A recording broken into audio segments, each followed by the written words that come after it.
Hello friends and welcome to the Southern Mountain Kitchen. Today we're going to make a chocolate fudge cheesecake.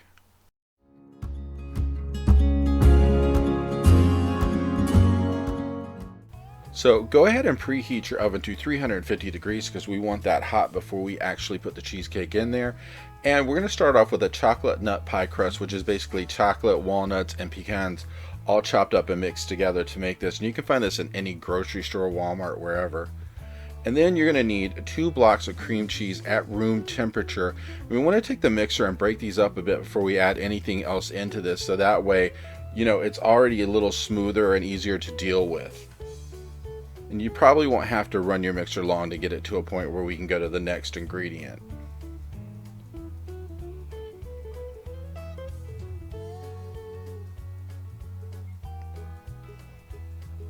So next we are adding 3/4 of a cup of sugar, and we're going to go ahead and mix this again to beat this until we can get this really kind of light and fluffy. You want to totally incorporate the sugar in before we add anything else to it.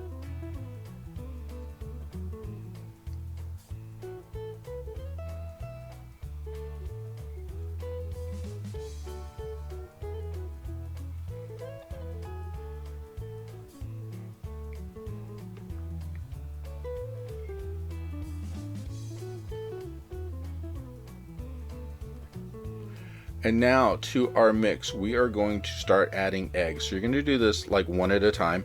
You don't want to throw 2 of them in at once because you want to make sure that you break up the yolk completely. So go ahead and dump the one in, break it up, get it mixed in a bit, and then add the second.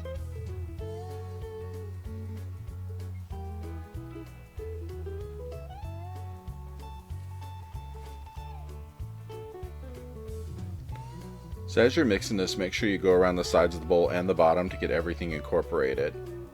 So as you can see with mine, it's actually smoothing out and becoming really a good mix at this point. Now to this, we are going to add at least a 1/2 teaspoon of vanilla extract and get that blended in as well.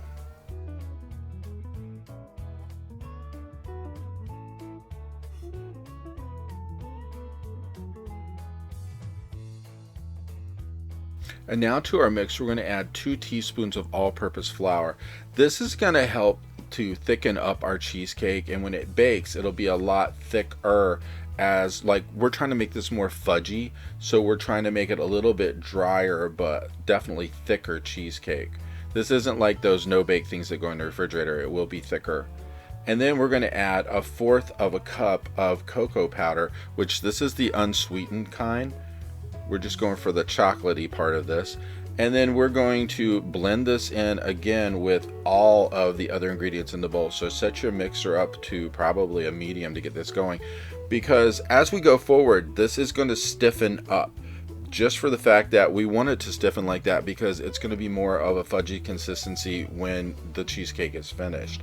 So go ahead and mix this up completely, get everything pulled in. And we're going to get ready for the next step in a moment, which will mean we are adding milk chocolate chips, which we're going to take a whole bag, which is 11.5 ounces, melt it in the microwave, and then pour this in. Now you need this to be liquidy and runny, so that way when you pour it in, it'll mix. We don't want any hard pieces of chips that did not melt, because if you do have those, it's just not going to set up well. So go ahead and scrape everything out of your container, and then we are going to start mixing this. Now I warn you, when you go to mix this, it's going to be stiff. It will be a little bit of a pain to get it to mix together, but it will do it in a couple minutes, and you probably are going to have to be at least medium setting on your mixer or higher. So go ahead and mix this through, and as you keep going, you will see that more and more your bowl is beginning to look like a darker chocolate. And that's good, because that means it's mixing through quite well. This will try to adhere to your beaters. Just keep moving it around and you will knock it off until everything's incorporated, because right in the middle of where you just dumped out this chocolate that you melted in the microwave, it's going to be stiff, and you just want to work this in. So make sure you go around all of the sides of your bowl and pull this in. Just do it a little bit at a time until you get a hold of all of it. And in a couple minutes, we're going to knead our crust back so that way we can pour this in. Now, there might be a little bit of this that's extra left over because when you add chocolate and things to it, you're going to actually make more and more and more of your batter.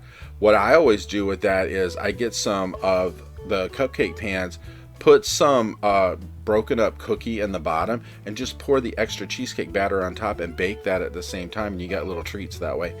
So now that we have this done, we're going to spoon it into our crust that's going to go in the oven. If you haven't already, please preheat your oven to 350 degrees. This, like I said, is going to be in there 45 to 50 minutes probably. If your oven doesn't cook on the hot side, it may take a few minutes longer. You might need an extra 5 to 10 minutes, you never know. So when you get your crust completely filled up, smooth out the filling and make sure it goes around all the sides, so that way you kind of got it evened out.